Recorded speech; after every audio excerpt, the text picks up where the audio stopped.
অনেক দিন ধরেই ভাবছিলাম বাড়ির জন্য কিছু গাছ কিনবো, তো সময় করে উঠতে পারছিলাম না। গতকাল ছিল শনিবার, আমার আর ওয়াইফে দুজনকারই ছুটি ছিল, তাই ভাবলাম বেরিয়ে যাই, এই সময়ে কিছু গাছ নিয়ে আসি। আমি আসলে গাছ কিনতে গেলে আমাদের চন্দননগরের দাস নার্সারি থেকেই গাছটা কিনি। আসলে ওখানে ভ্যারাইটিটা অনেক পরিমাণে পাওয়া যায়। তো গিয়ে দেখি এবারে অনেক গাছ ওনারা করেছেন। এখানে যে ইনডোর প্ল্যান্টস রয়েছে, ইনডোর প্ল্যান্টসের কালেকশন কিন্তু খুব ভালো থাকে। প্রতি বছরই আমি যখন যাই তখন কিন্তু ইনডোর প্ল্যান্টসের কালেকশন খুব ভালো থাকে। আসলে কোনটা ছেড়ে কোনটা নেব সেটাই বুঝে উঠতে পারছিলাম না।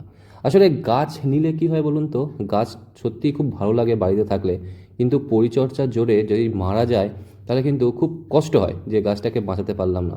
তাই যে গাছগুলোতে পরিচর্যা কম লাগে এরকম কিছু গাছ নিয়ে এলাম। তো এই জবা গাছটা নেবার কোনো ইচ্ছা ছিল না, কিন্তু ওয়াইফ বললো ফুলটা খুব ভালো লাগছে, তাই ওয়াইফের কথা ফেলতে পারলাম না, নিয়ে এলাম এবং বসে গেলাম ঝটাঝট গাছগুলোকে কিন্তু লাগানোর জন্য।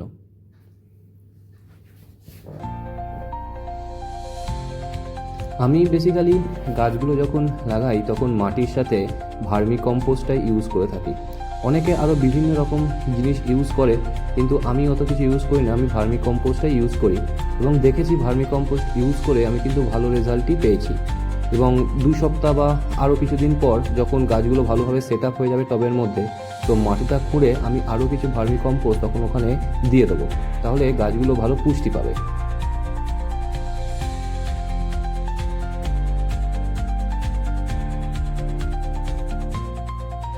গাছ করতে খুবই ভালো লাগে, কিন্তু অনেক সময় কি হয়, যত্নের অভাবে গাছগুলো মানে মারা যায়, তখন খুব কষ্ট হয়। এবং গাছ ভালোবাসি বলে গাছের যে সব নাম জানি তা কিন্তু নয়। অনেক গাছই এমন আছে যার নাম কিন্তু জানি না, কিন্তু এটা জানি এটাকে স্পাইডার প্ল্যান্ট বলে। স্পাইডার প্ল্যান্ট আসলে ইনডোর এর জন্য খুব একটা ভালো গাছ, কারণ এটা নাকি অক্সিজেনকে মানে রিফ্রেশ করে। তো এই হচ্ছে সেই জবা গাছ যেটা ওয়াইফ এনেছে। খুবই সুন্দর, ফুলটা খুবই সুন্দর এবং বড়। আসলে জবা গাছটা বাইরে রাখারই প্ল্যান আছে, বাট এখন যে পরিমাণ বৃষ্টি হচ্ছে বাইরে রাখলে গাছটা কিন্তু মারা যাবে। তাই দাস নার্সারি থেকে কাকুটা বলে দিল যে জবা গাছটা এখন কিন্তু বৃষ্টিতে যেন না রাখা হয়। তো সব গাছগুলো এরকমভাবে লাগানোর পর ব্যালকনিতে এরকমভাবে সাজিয়ে দিলাম। তো তোমরা দেখেছো আগেই আমার ব্যালকনির এইখানটায় একটা জেট প্ল্যান্ট ছিল, সেটা অনেক ছোট একটা পটের মধ্যে ছিল, তো তাই পটটাকে আমাকে চেঞ্জ করতে হলো, কারণ জেট প্ল্যান্টটা এবার বারবার সময় এসছে। তাই জন্য ওর জন্য এরকম একটা ছোট্ট পট আমি কিনে এসেছি এবং তাকে সেটাকে চেঞ্জ করে দিলাম। তো তোমরা ব্যালকনিটা দেখে বলো গাছগুলো কেমন হয়েছে।